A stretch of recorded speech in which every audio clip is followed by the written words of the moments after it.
Hello, this is an accompanying video to the tutorial I wrote for 3D World magazine about caricatures.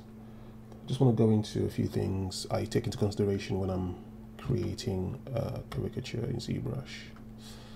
So hopefully you can recognize this as Walter White from Breaking Bad, which I created a while ago. Started off with base mesh, and I had reference which I used to kind of guide my decisions when I wanted to create this guy. So if we go to one of the references you can find of Walter White and Heisenberg online, so this is what he looks like, and if we check, he has deep wrinkles on his forehead. He has very deep crow's feet. He has a very pronounced wrinkle on the side of his face, on the right side. And obviously he's got his trademark hat and glasses from the show. So what I tried to do in ZBrush was get those details in.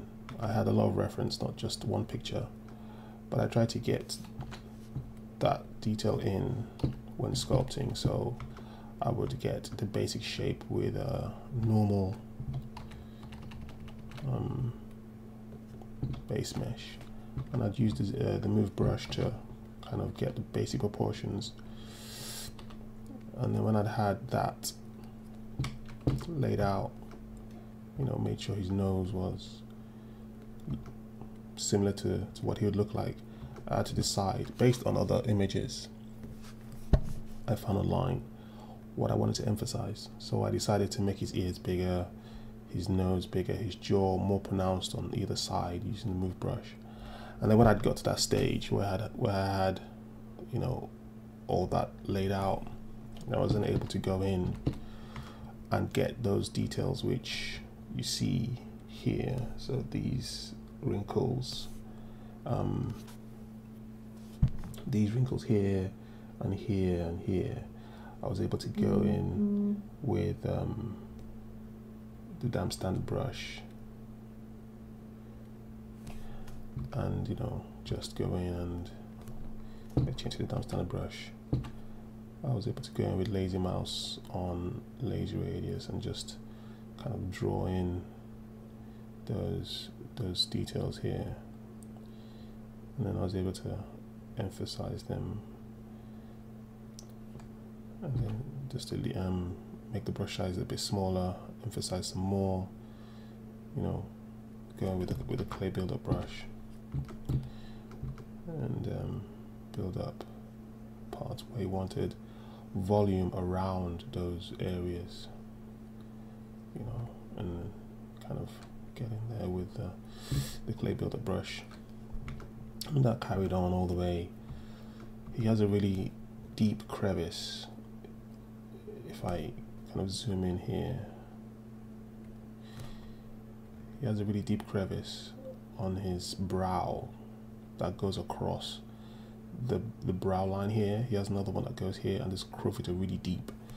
So it was easy for me to say, okay, I'll go in again with the damp standard brush, and I'll just get this deep in here, get those crow feet really deep, and then use the clay build-up brush to just emphasize that. And something else you can do as well, because normally with crow's feet you have overlaps.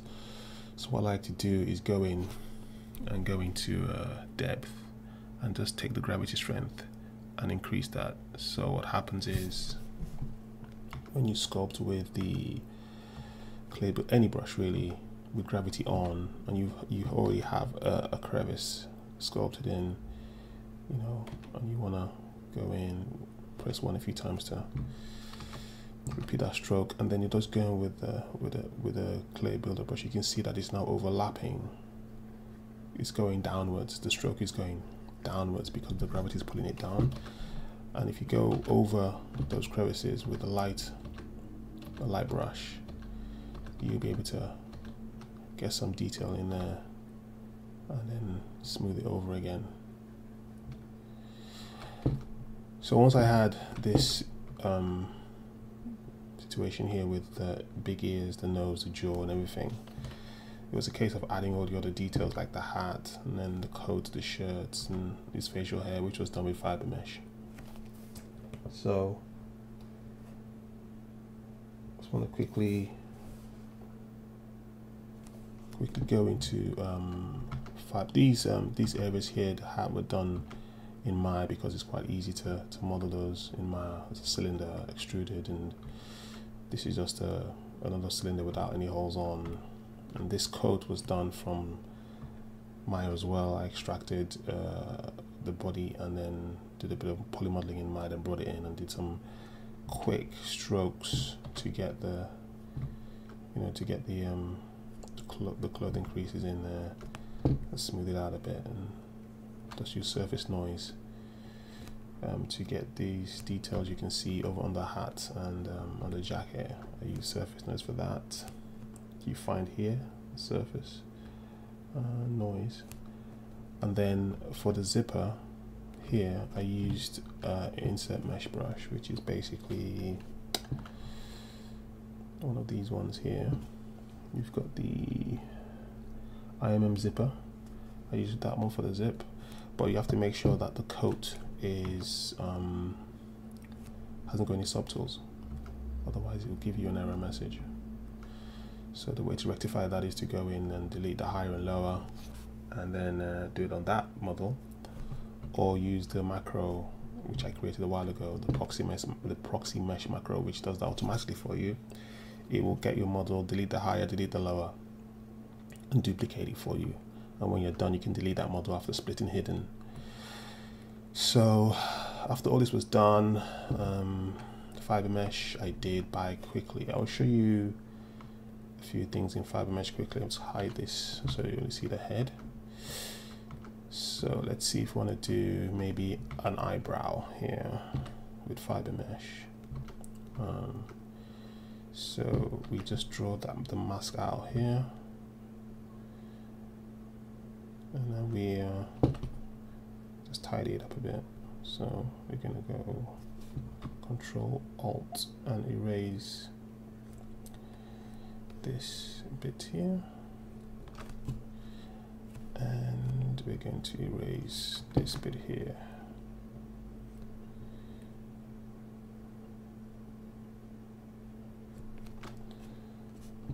So let's assume we have this shape here for the eyebrow.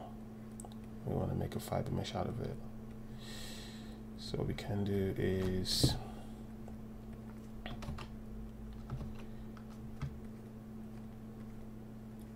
so we have this. What we want to do is go to fiber mesh on the side here, select the Lightbox fibers. We'll open this for you. I tend to use a very simple one, so let's go with this one here, and give yourself a lot of fibers, so way too much for brows. So we open the modifier, excuse me, and we need to reduce the length and also the max fibers. I reduce the length a lot. As you can see, the mask is still visible, so if it does press Ctrl H, I'll hide the mask so you can see what's actually going on with the fibers.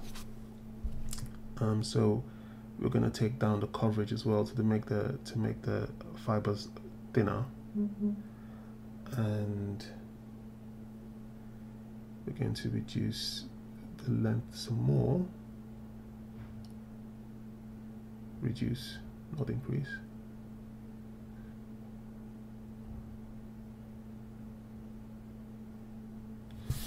So let's say this is good enough for now, and we say accept, and that's going to be there somewhere. So we're going to just hide to show this and this.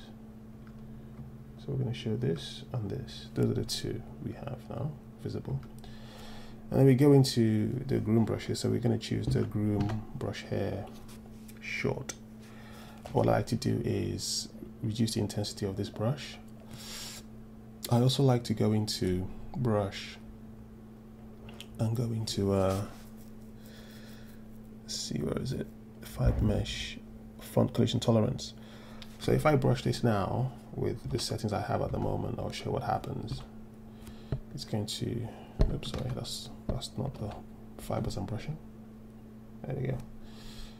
I'll show this again. Okay. So if we brush this now, you can see, if I zoom in, you can see how it's not bending from the root. It's bending from like the middle of the hair. That's because the collision tolerance is so high. So if we turn this down to maybe like 2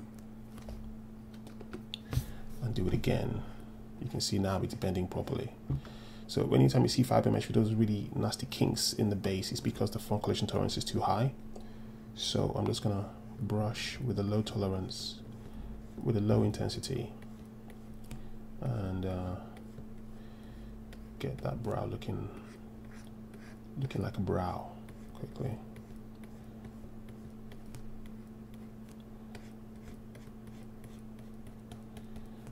It's just something I do really quickly, so it's not really perfect because brows tend to go from the top to the bottom, and then they tend to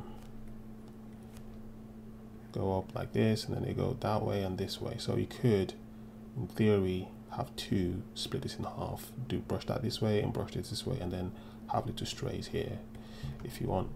You can use other brushes as well. You could use the BG. There's a lengthen. If it's too short, you can lengthen some parts of it, you know, make it a bit more wild. You could go to BG turbulence and just reduce that as well. Let's give it a bit of turbulence, a bit of variation in there. So, you know, you can get really nice results if you are just patient with fiber mesh and you are able to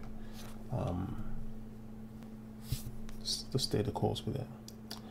So after all this was done, I exported it. I export these fibers because I want to use this to generate the final render in Maya. So I exported these fibers as an MA file. Normally what happens is Maya won't recognize these curves as an OBJ. So you go to find it. It's somewhere here.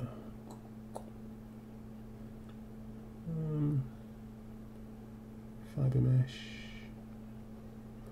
export curves, and then you export the curves and you say okay. I will open a window, which is not showing up for some reason, but it will open a window and you can change the type from an OBJ to an ASCII file, and that's what you want to do. And then you can import that into Maya, and then you can do your eyebrows in XGen or Yeti, whatever hair program you use. So this video went on a bit longer than I planned, but just something quick to get into so you can understand how I kind of did the whole process. So basically an overview of how I did this character. So I hope these tips helped, and I'll see you on the next one. Take it easy.